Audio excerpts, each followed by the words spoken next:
الحمد لله رب العالمين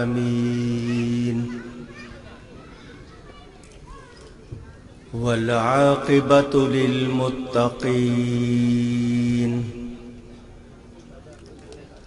والصلاة والسلام على رسوله سيد المرسلين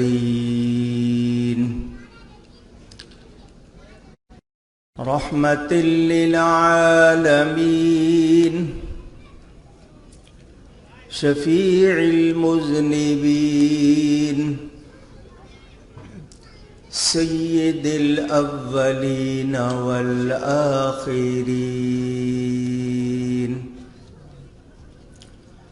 سيدنا ومولانا محمد رسول رب العالمين وعلى آله وصحبه أجمعين أما بعد فأعوذ بالله من الشيطان الرجيم بسم الله الرحمن الرحيم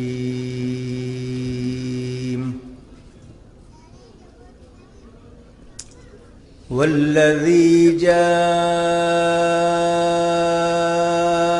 بالصدق وصدق به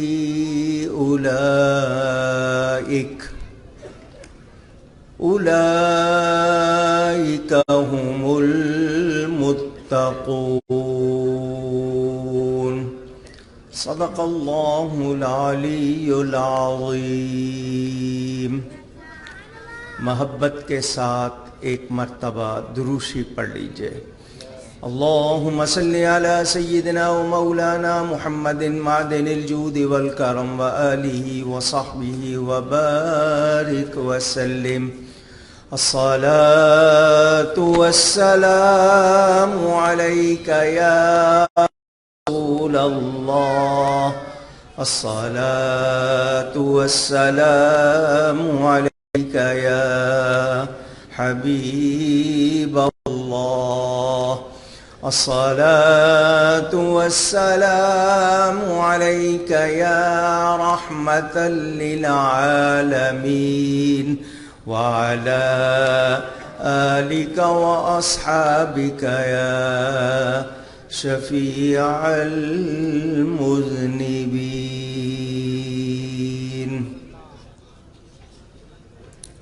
حمد و صلات کے بعد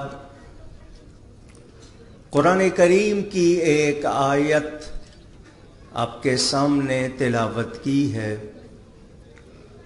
مختصر سے وقت میں انشاءاللہ تعالی کچھ گفتگو کروں گا۔ اللہ تعالی سے دعا ہے وہ مجھے حق بیان کرنے، ہم سب کو حق سن کر اس کو قبول کرنے، اس پر عمل کرنے اور اس پر قائم رہنے کی توفیق عطا فرمائے۔ آپ کے اس جزیرہ بھٹ میں برسوں کے بعد آیا ہوں۔ پہلے بہت آتا رہا، اب کافی وقفے کے بعد آیا ہوں، اور یہاں ترقی دیکھ کر، آپ کی سہولتیں دیکھ کر خوشی ہوئی۔ اللہ تعالی آپ سب کو سلامت رکھے، برکتیں عطا فرمائے۔ آج پاکستان میں چاند کی 22 تاریخ تھی،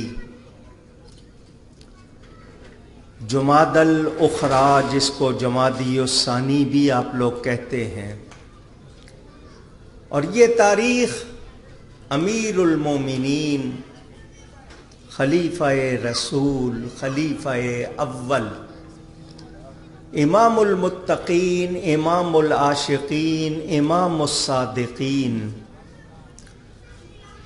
حضرت سیدنا صدیق و عتیق، حضرت ابو بکر الصدیق رضی اللہ تعالی عنہ کی یوم وصال کی تاریخ ہے۔ وہ کتنی بڑی ہستی ہیں، شان ہے۔ آج کی تاریخ میں آپ لوگ ان کی یاد منا رہے ہیں۔ اللہ تعالیٰ ان کے صدقے ہم سب کی مغفرت فرمائے۔ توجہ، میرے پیارے نبی پاک صلی اللہ علیہ وآلہ وسلم اللہ تعالی کے آخری نبی ہیں۔ آپ بھی کہیے اللہ کے آخری نبی ہیں۔ ان کی ظاہری زمانے میں اور ان کے بعد کسی قسم کا کوئی اور نبی نہیں ہے، نہ ہی ہو سکتا ہے۔ حضور صلی اللہ علیہ وسلم کے صحابہ، اصحاب، صحابی کس کو کہتے ہیں؟ وہ شخص جس نے اپنی دنیا کی زندگی میں ایمان لا کر حضور صلی اللہ علیہ وآلہ وسلم کی صحبت پائی ہو۔ صحبت کا مطلب ان کے ساتھ بیٹھا ہو، ان کے ساتھ رہا ہو، اور ایسے شخص کی وفات بھی ایمان پر ہوئی ہو، اس کو صحابی کہتے ہیں۔ اور ہم اہل سنت و جماعت سنی لوگ قرآن اور حدیث کے مطابق یہ مانتے ہیں کہ امت میں کوئی شخص کتنا بڑا ولی کیوں نہ ہو جائے، وہ صحابی کے برابر ہو سکتا نہیں۔ خود نبی پاک صلی اللہ علیہ وسلم کا ارشاد، وہ شخص جو میرا صحابی ہے، مٹھی بھر، ہینڈ فل، ایک مٹھی بھر جو اللہ کی راہ میں دے۔ جو بارلی کو کہتے ہیں جس کا آٹا بناتے ہیں۔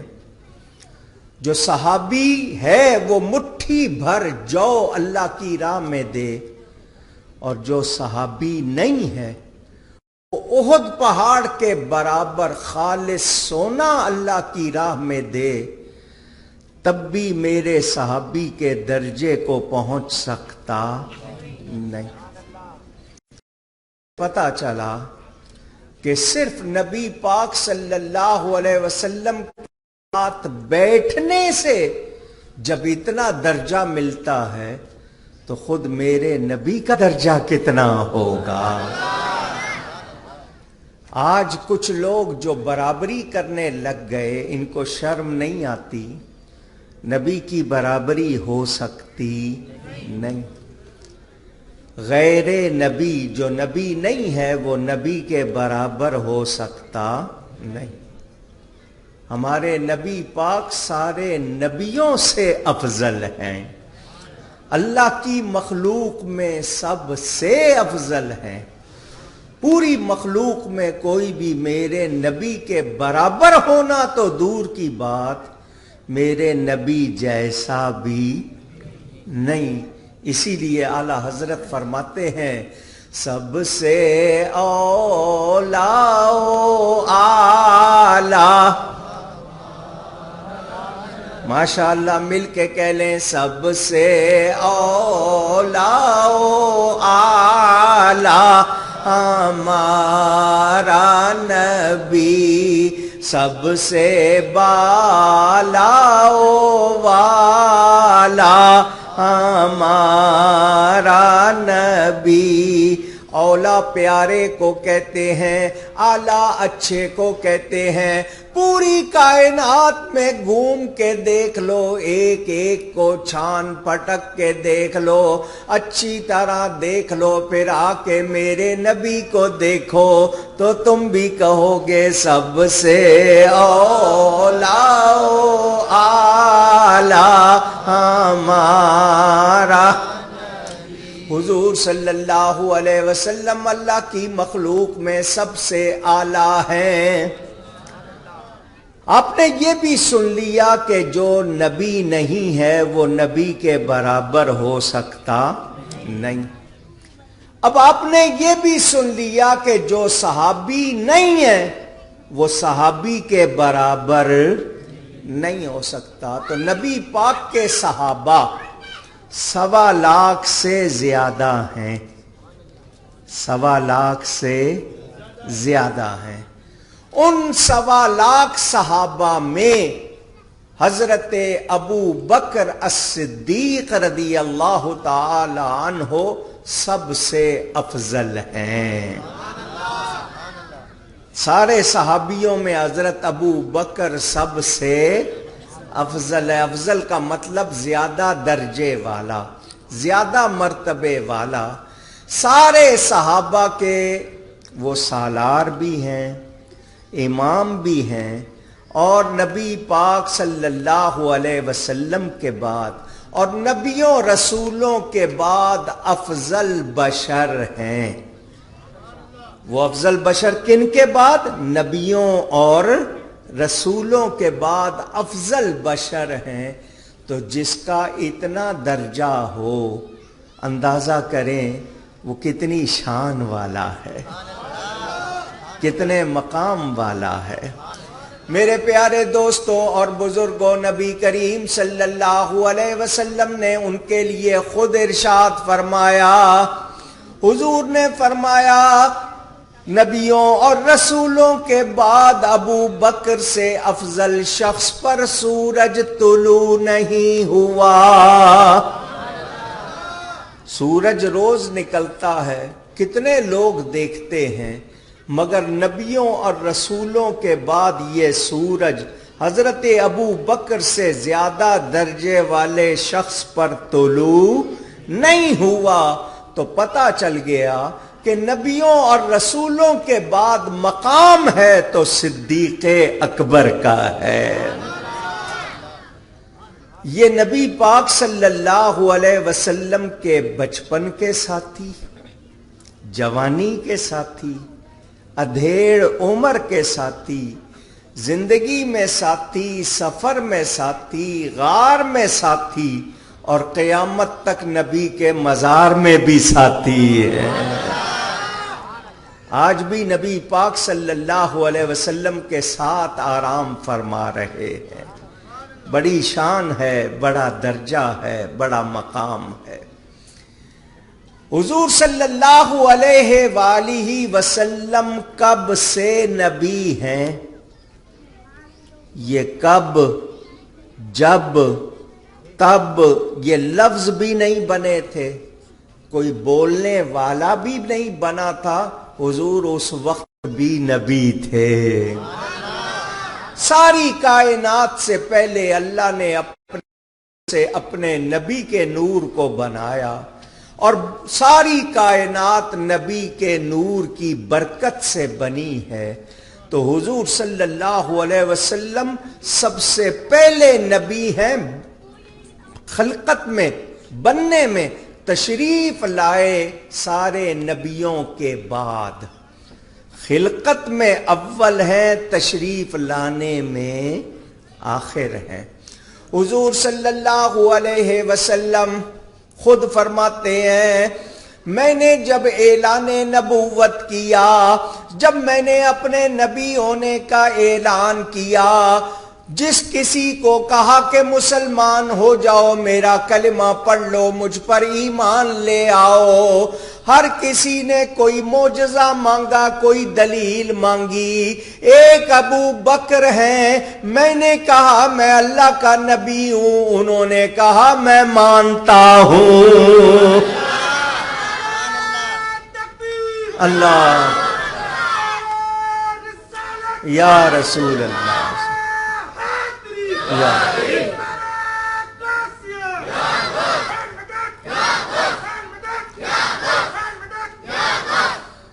یعنی بغیر دلیل مانگے ایمان لائے۔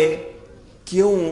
وہ بچپن سے دیکھ رہے تھے ان کے سامنے مکہ کے سارے لوگ تھے، ان کے طور اطوار عقیدے تھے، وہ نبی پاک صلی اللہ علیہ وسلم کو ہر وقت دیکھتے تھے اور انہیں معلوم تھا یہ کوئی عام آدمی نہیں ہے۔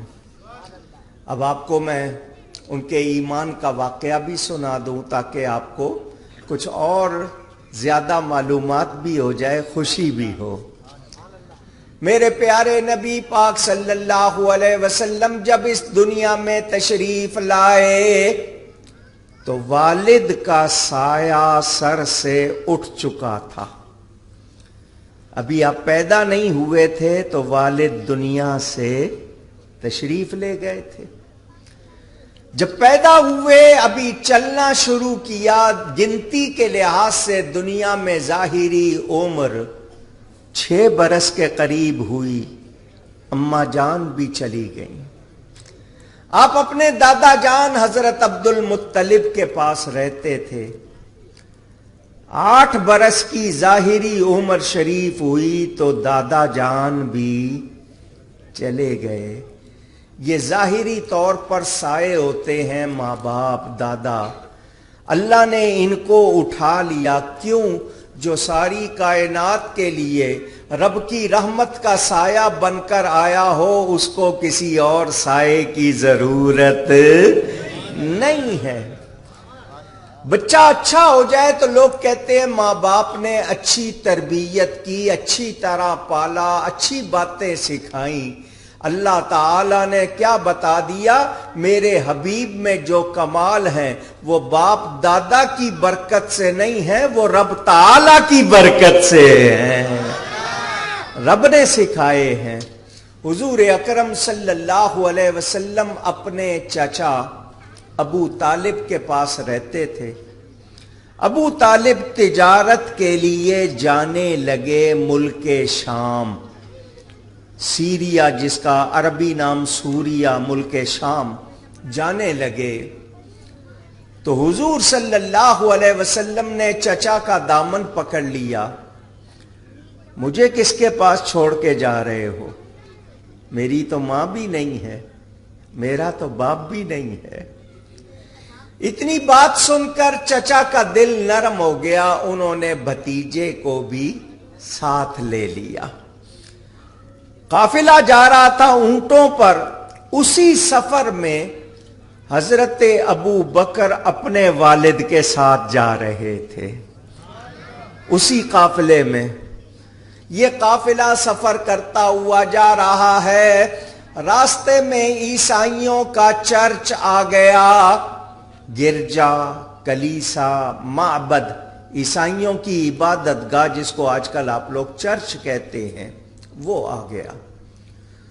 وہاں پر جو راہب تھا جس کو آج کی زبان میں پادری کہتے ہیں عیسائیوں کا، وہ بڑا جو وہاں رہتا تھا، اس نے اپنے چرچ میں سے دیکھا کہ ایک قافلہ آ رہا ہے، قافلے میں ایک اونٹ پر ایک شخص کسی بچے کے ساتھ سوار ہے، مگر اس اونٹ پر بادلوں نے سایہ کیا ہوا ہے، سب پر دھوپ پڑ رہی ہے مگر اس اونٹ پر دھوپ نہیں پڑ رہی۔ اور اس نے دیکھا کہ شجر اور حجر، پتھر اور درخت اس کو سجدہ کر رہے ہیں۔ درخت اور پتھر نبی کے سوا کسی کو سجدہ کرتے نہیں۔ اس نے جب یہ منظر دیکھا وہ اپنے چرچ میں سے باہر آ گیا اور قافلے والوں کو کہا کہ یہاں رکو، تم لوگ کون ہو؟ انہوں نے کہا ہم مکہ کے رہنے والے قریشی ہاشمی ہیں۔ کہاں جا رہے ہو؟ ملک شام جا رہے ہیں تجارت کے لیے۔ اس نے کہا یہاں ٹھہرو اور کھانا میرے پاس کھاؤ، تمہاری دعوت ہے۔ وہ لوگ بڑے حیران ہوئے، ہم پہلے بھی یہاں سے گزرے ہیں، اس نے کبھی سلام تک نہیں کیا، آج یہ ہماری دعوت کر رہا ہے، کھانے کے لیے بلا رہا ہے۔ وہ ساتھیوں نے کہا ہم نے تو نہیں کہا نا، خود بلا رہا ہے۔ تو مفت میں کھانا مل رہا ہے، کھا لو۔ انہوں نے کہا ٹھیک ہے۔ راہب نے کہا سب اندر آ جاؤ، سب اترو اور اندر آ جاؤ۔ وہ سارے اترے۔ ایک دو درخت تھے جن کی چھاؤں بہت تھی، ان کے نیچے سب اتر کے بیٹھ گئے کہ دھوپ نہ لگے۔ ایک درخت تھا جس کی شاخیں بہت اونچی تھی، اس کے نیچے سایہ نہیں تھا۔ میرے پیارے نبی پاک صلی اللہ علیہ وسلم اس درخت کے پاس آ کر بیٹھ گئے، وہ درخت آپ پر جھک گیا۔ وہ جو اتنی اونچی شاخیں تھیں وہ جھک گئیں، انہوں نے سایہ کر دیا۔ راہب نے یہ منظر بھی دیکھا اور اس نے کہا اس درخت کے نیچے نبی کے سوا کوئی نہیں بیٹھا۔ یہ کون ہے بچہ؟ یہ ضرور کوئی خاص ہے۔ سب کو کہا اندر آ جاؤ۔ حضور نے اپنے چچا سے کہا میں سامان کے پاس بیٹھتا ہوں، سامان کی بھی حفاظت کرنی ہے، آپ لوگ اندر چلے جاؤ، میں یہاں بیٹھتا ہوں۔ وہ راہب نے دیکھا کہ جس کی خاطر میں نے دعوت کی ہے وہ تو آیا نہیں ہے، باقی سارے آ گئے ہیں۔ اس نے کہا کوئی رہ گیا ہے؟ کہا ایک بچہ ہے وہ سامان کے لیے باہر رہ گیا ہے۔ اس نے کہا اس کو بھی بلا لو، سامان کی حفاظت کے لیے میں اپنے لوگ بھیج دیتا ہوں۔ حضور صلی اللہ علیہ وسلم اندر تشریف لے آئے۔ راہب خوش ہو گیا، اس نے کھانا لگوایا۔ جب کھانا لگایا گیا تو سب لوگ کھانے پر ٹوٹ پڑے، جس طرح آپ کے ہاں ہوتا ہوگا، کہیں دعوت میں کھانا لگتا ہوگا تو آپ لوگ جس طرح کھانے پر ٹوٹتے ہیں، وہ منظر دیکھنے والا ہوتا ہے۔ حضور صلی اللہ علیہ وسلم بڑے سکون سے، دوسرے لوگ جتنے ٹائم میں 6 لقمے لیتے تھے، حضور اس ٹائم میں 1 لقمہ لیتے تھے۔ کھانے کا لقمہ لیا، اس کو دیر تک چبایا۔ وہ یہ بھی منظر دیکھ رہا تھا کہ سب کتنا کھا رہے ہیں اور یہ کتنا کم کھا رہے ہیں۔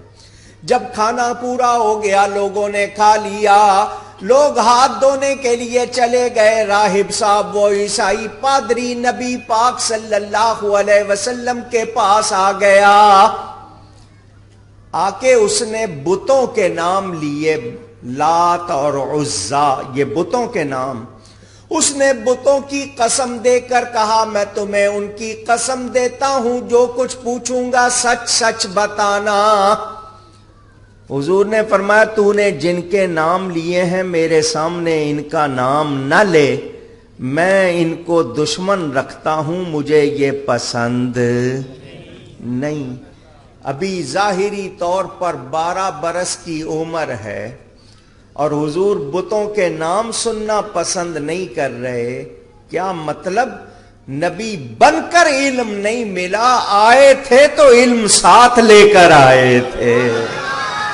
نبی پیدائشی نبی ہوتا ہے اور نبی کو سکھانے والا اللہ تعالی ہے، نبی کسی انسان کا شاگرد نہیں۔ حضور اس وقت بھی کہہ رہے ہیں تو آج جو لوگ کہتے ہیں 40 سال تک نہیں پتا تھا، خود ان لوگوں کو پتا نہیں ہے، نبی کو سب پتا ہے۔ نبی اللہ کی عطا سے سب کچھ جانتا ہے۔ آپ بھی کہیے جانتا ہے۔ اس نے راہب نے کہا میں تمہیں اللہ کی قسم دیتا ہوں۔ فرمایا اب ٹھیک ہے، میں ویسے بھی جھوٹ نہیں بولتا، تو نے قسم دی ہے، پوچھ کیا پوچھنا چاہتا ہے۔ راہب نے پوچھا تمہاری آنکھوں میں سرخ ڈورے ہیں، یہ لال لال جو ڈوروں جیسی لائنیں ہیں، یہ سفر کی وجہ سے ہیں یا ہمیشہ رہتی ہیں؟ فرمایا ہمیشہ رہتی ہے۔ اس نے کہا تمہاری نیند کیسی ہے؟ فرمایا میری آنکھیں سوتی ہیں، میرا دل نہیں سوتا۔ اس نے کہا میں آپ کی پشت کندھا دیکھ سکتا ہوں؟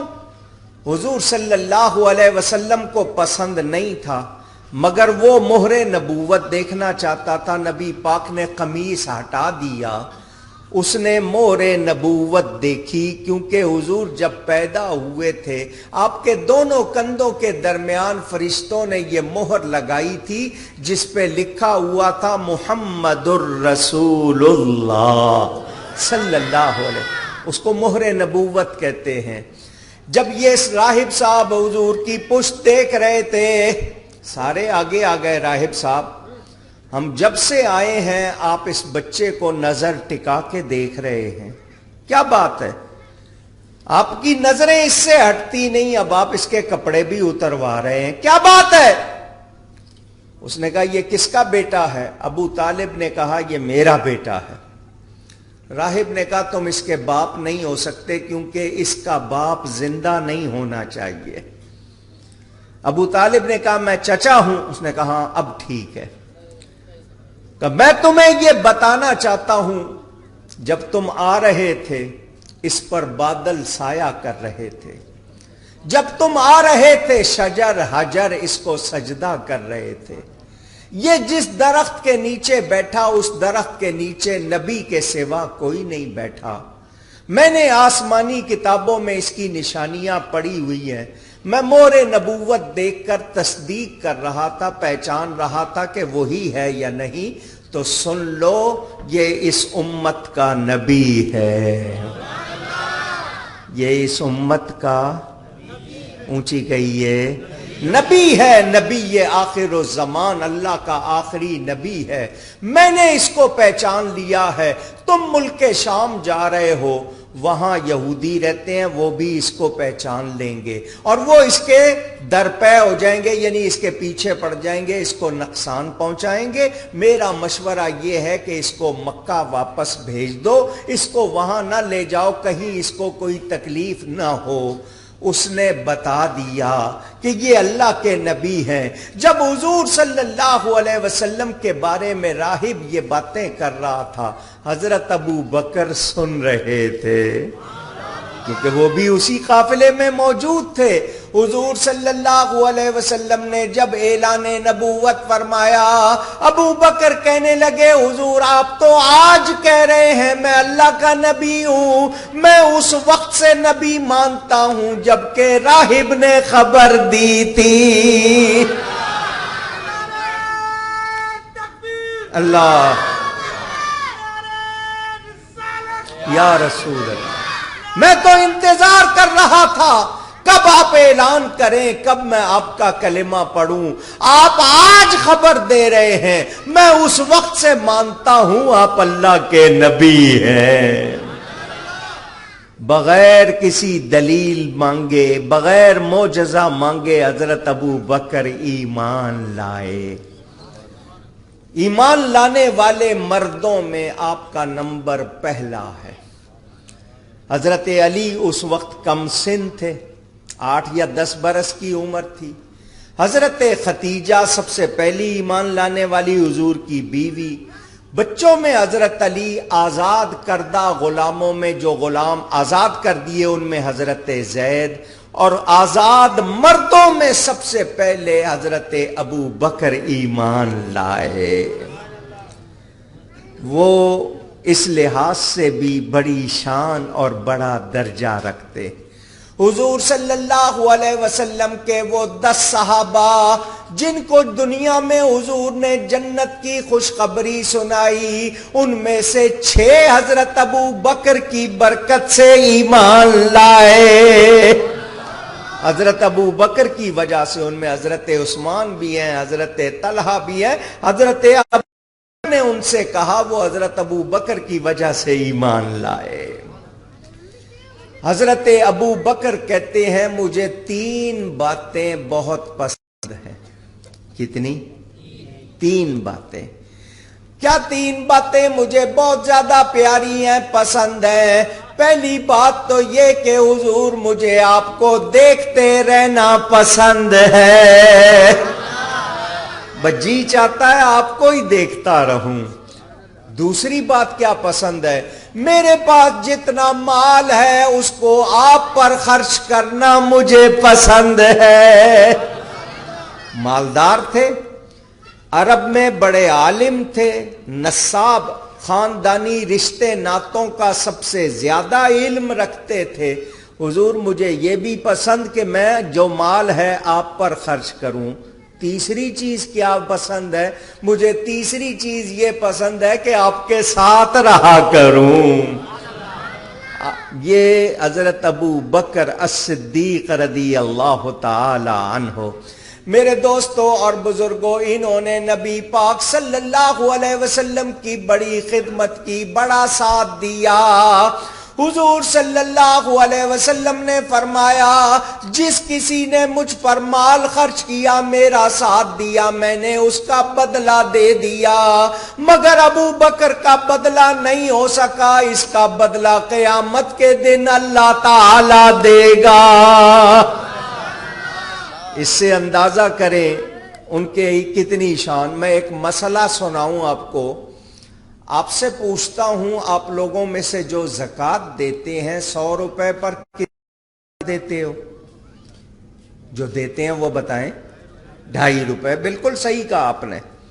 100 پر 2.5 روپے، یہ شریعت کا حکم ہے کہ جس کے پاس ایک خاص مقدار میں مال ہو ضرورتوں کے سوا، تو وہ صاحب نصاب ہو جاتا ہے، اس پر زکوٰۃ 100 پر 2.5%، یعنی 100 پر 2.5 روپے، 40 پر 1 روپیہ، دوسرے 40 پر 1 روپیہ 2 روپے ہو گئے، 20 پر 8 آنے تو 2.5 روپے ہو گئے۔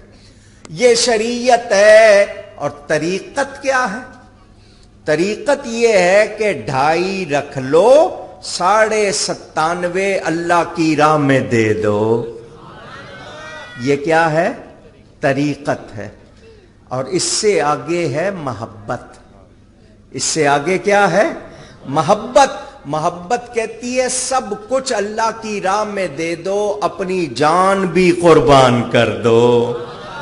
اس پر صرف ایک ہستی نے عمل کیا، صرف ایک ہستی نے، اور اس ہستی کا نام حضرت ابو بکر الصدیق ہے رضی اللہ تعالی۔ اپنی جان بھی قربان کی، مال بھی قربان کیا، اولاد بھی قربان کی۔ اور حضرت ابو بکر وہ صحابی ہیں جن کی 4 پشتیں صحابی ہیں، اکیلے صحابی جن کی 4 پشتیں۔ ان کے والد، ان کا نام عثمان تھا، ابی قحافہ ان کا پکارا جانے والا نام، وہ بھی صحابی، خود حضرت ابو بکر صحابی، ان کے بیٹے صحابی، اور ان کے پوتے نواسے بھی صحابی۔ کتنی شان ہے، کتنا مرتبہ ہے حضرت ابو بکر الصدیق رضی اللہ تعالی عنہ کا۔ انہوں نے ایمان لانے سے پہلے بھی کبھی بت پرستی نہیں کی، بتوں کی پوجا نہیں کی۔ ان کے والد ان کو ایک دن زبردستی لے گئے بت خانے میں کہ بتوں کو جا کر سلام کرو، بتوں کے آگے جھکو، زبردستی لے گئے۔ جب لے گئے تو حضرت ابو بکر نے نہ بت کو سلام کیا نہ جھکے، بلکہ اس کو کہنے لگے اگر تو خدا ہے تو مجھے بھوک لگی ہے، کھانا کھلا۔ بت کو کہنے لگے مجھے بھوک لگی ہے، مجھے کھانا کھلاؤ۔ بت نے کیا جواب دینا تھا؟ دوسرے بت سے کہا مجھے کپڑے چاہیے، مجھے اچھے کپڑے دو۔ بت نے کوئی جواب نہیں دیا، پتھر اٹھا کے مارا ان کو۔ تم اپنے آپ کو خدا کہلاتے ہو؟ میں بھوک لگی ہے کھانا مانگ رہا ہوں، دے نہیں سکتے تو تم خدا ہو سکتے نہیں۔ بت کو توڑ کے رکھ دیا، بت کی پوجا نہیں کی، بتوں کی پوجا کیوں؟ اللہ نے پہلے سے ہی ان کو چن لیا تھا نبی کے ساتھ کے لیے، نبی کا ساتھی بنانے کے لیے پہلے ہی چن لیا تھا۔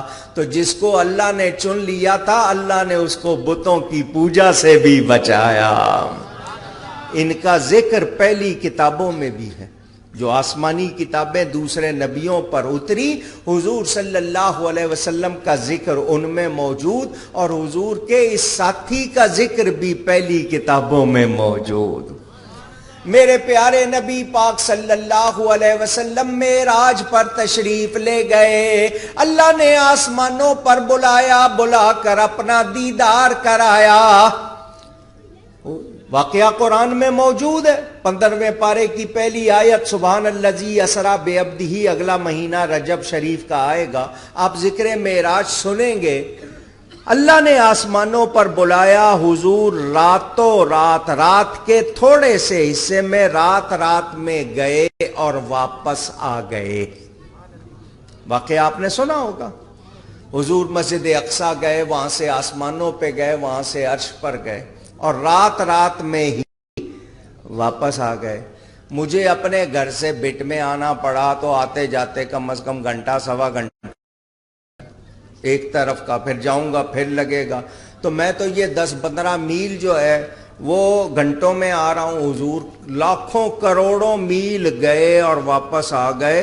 رات کا وہی وقت رہا. یہ نبی پاک صلی اللہ علیہ وسلم کا معجزہ جو عقل کو عاجز کر دے. اللہ لے گیا، سیر کرائی.